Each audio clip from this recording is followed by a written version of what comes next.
जरूरी सूचना है आप सभी स्टूडेंट्स के लिए। स्टडी फॉर सिविल सर्विसेज का Android app Google play store में आ चुका है, उसको प्लीज तुरंत इंस्टॉल कर लीजिए।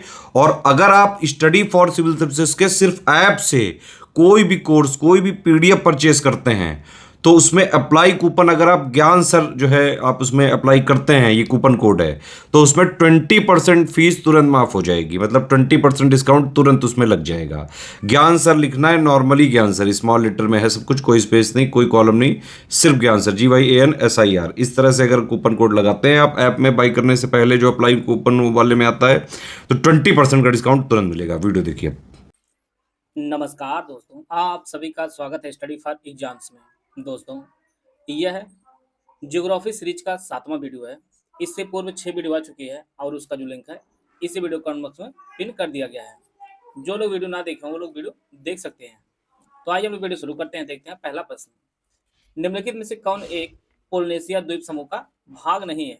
टोंगा, तुवालू, ताहिती या तिनियान?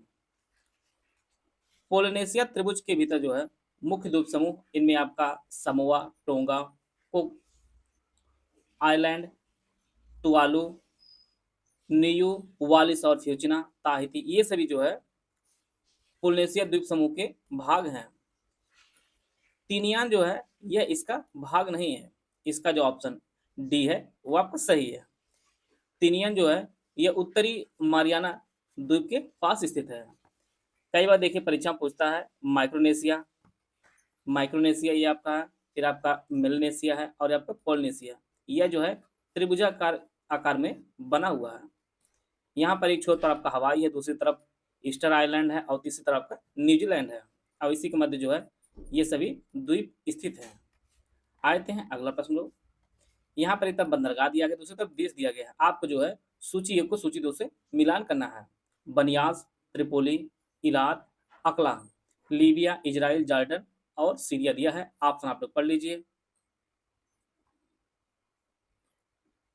बनियास जो बंदरगाह है ये आपके सीरिया में है। त्रिपोली जो है यह लीबिया में आपका है। इलाद बंदरगाह जो स्थित है वह इजराइल में है और अकला जो है आपके जॉर्डन में है। तो इस प्रकार जो है इसका जो ऑप्शन डी दिया गया है वह आपका सही है। बनियास बंदरगाह सीरिया में है, त्रिपोली लीबिया में है, इलाद इजराइल में है और अकला जो आपका जॉर्डन में है। तो डी ऑप्शन इसका सही है।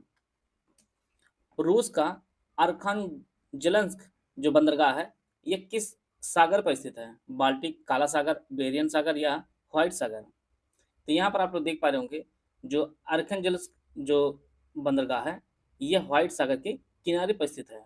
यह आपका व्हाइट सागर है और इसी किनारे पर जो स्थित है वह अर्खांजल्स्क जो बंदरगाह है रूस का वह स्थित है। तो इसका जो ऑप्शन डी है वह आपका सही हो जाएगा।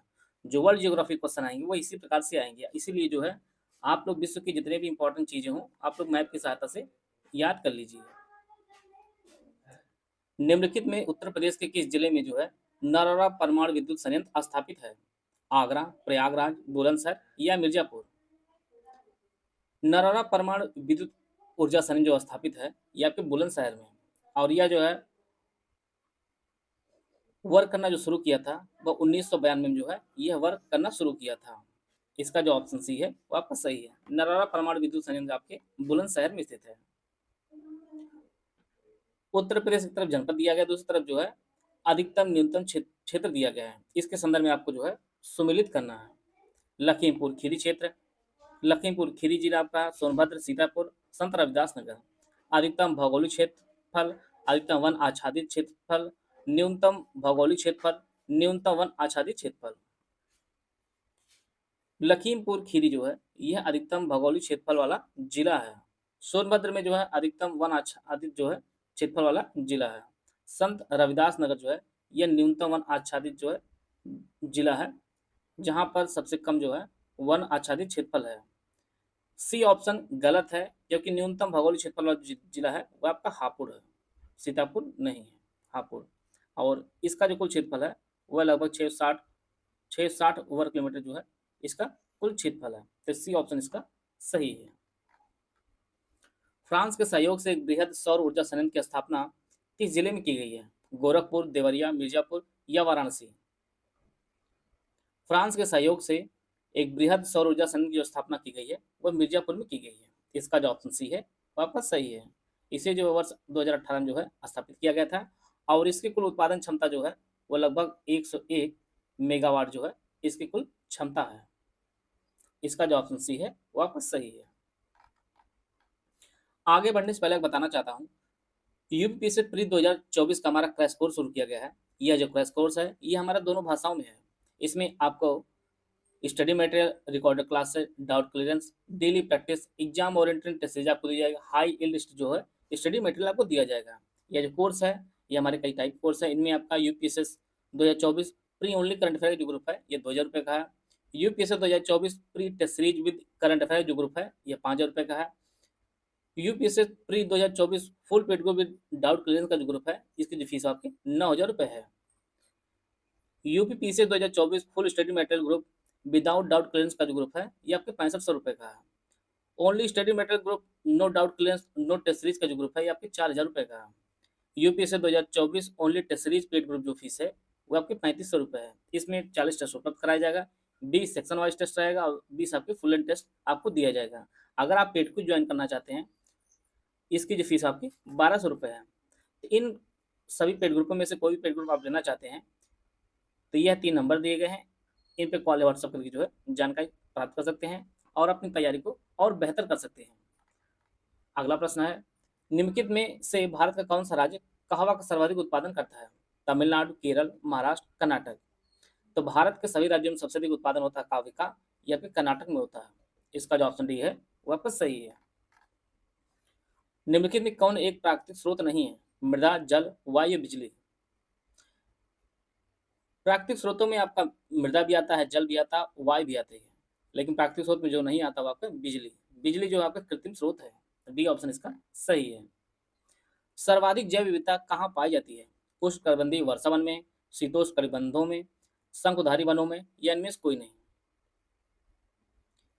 सर्वाधिक जैव विविधता जो पाई जाती है यह उष्णकटिबंधीय वर्षा वन में पाई जाती है। इसका जो ऑप्शन ए है वो आपका सही है। यहाँ पर जो है ना बहुत गर्मी होती है और ना ही बहुत ठंडा होती है, इसलिए जो है यहाँ पर सर्वाधिक जैव विविधता पाई जाती है। इसका जो ए ऑप्शन है वो आपका सही है।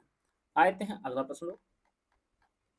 यहाँ पे एक तरफ मैंग्रोव स्थल दिया गया, दूसरी तरफ राज्य दिया गया है। आपको जो है सूची 1 को सूची 2 से मिलान करना है। कोरिंगा, वेम्बनाड, पुलिकट, विक्रोली। महाराष्ट्र, तमिलनाडु, केरल, आंध्र प्रदेश। इसके लिए 4 विकल्प दिया गया, विकल्प आप लोग पढ़ लीजिए। कोरिंगा जो मैंग्रोव स्थल है ये आपके आंध्र प्रदेश में है। वेम्बनाड ये आपके केरल में है। पुलिकट जो है वह विशेष रूप से तमिलनाडु में है और विक्रोली आपके महाराष्ट्र में है। इस प्रकार जो है इसका जो ऑप्शन ए है वो आपका सही है। कोरिंगा आपके आंध्र प्रदेश में, वेम्बनाड केरल में, पुलिकट तमिलनाडु में और विक्रोली आपके महाराष्ट्र में स्थित है। ये मैंग्रोव स्थल सुमिलित है। इसका जो ए ऑप्शन है ये आपका सही है। यहाँ पर 4 पहाड़ियां दी गई हैं, आपको पहचानना कौन जो है भारत की सबसे दक्षिणी पहाड़ी श्रृंखला है। नीलगिरी पहाड़ी, सिरुमाली पहाड़ी, नल्ला मलास पहाड़ी या इलायची कार्डेमम पहाड़ी।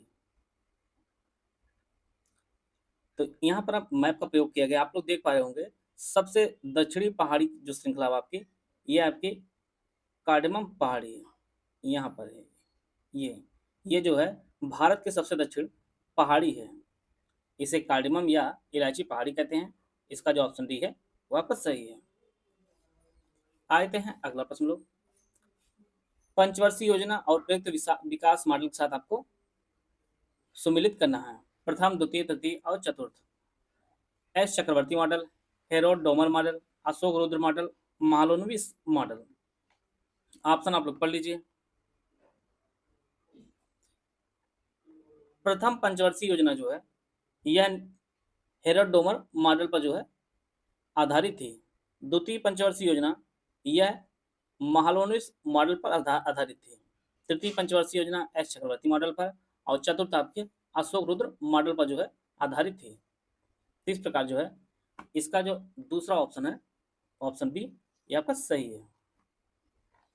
पहली पंचवर्षीय योजना हेरोड डोमर मॉडल पर आधारित थी और इस समय जो है कृषि पर विशेष ध्यान दिया गया था। पहली पंचवर्षीय योजना में, द्वितीय पंचवर्षीय योजना में जो है, जो महालनोबिस मॉडल पर आधारित थी, उसमें तीव्र औद्योगिकरण पर विशेष ध्यान दिया गया था। तृतीय पंचवर्षीय योजना एस चक्रवर्ती मॉडल पर आधारित थी और इसमें जो है कृषि और गेहूं के उत्पादन में जो है काफी वृद्धि हुई थी। और चतुर्थ पंचवर्षीय योजना में जो है, जो अशोक रुद्र मॉडल पर आधारित थी, इसमें हरित क्रांति ने जो है कृषि को काफी बढ़ाया और साथ में जो है 14 बैंकों का राष्ट्रीयकरण चतुर्थ पंचवर्षीय योजना में किया गया था। कई बार परीक्षा में पूछा गया, इसको नोट करते चलेगा। अगला प्रश्न है, निम्नलिखित में कौन अंडमान और निकोबार द्वीप समूह का एक द्वीप नहीं है? रूटलैंड द्वीप, नारकोंडम, बोमपोका या अमीन द्वीप। अंडमान और निकोबार द्वीप समूह के समूहों में जो है, ये आपका रूटलैंड द्वीप भी आता है, नारकोंडम भी आता है और बोमपोका भी आता है। अमीन द्वीप जो है, यह लक्षद्वीप के अंतर्गत आता है। इसका जो ऑप्शन डी है वह आपका सही है। यह आपका अमीन द्वीप आइसलैंड है और यह आप लोग देख पा रहे होंगे लक्षद्वीप है। लक्षद्वीप के अंतर्गत आपका अमीन द्वीप आइसलैंड आता है। बाकी आपका रूटलैंड, नारकोंडम और बोमपोका द्वीप जो है, ये सभी अंडमान और निकोबार द्वीप समूह के अंतर्गत आते हैं। इसका जो ऑप्शन डी है वह आपका सही है। आशा है आप सभी को बहुत कुछ जानने को मिला होगा। मिलते हैं नेक्स्ट वीडियो में, तब तक जय हिंद, जय भारत।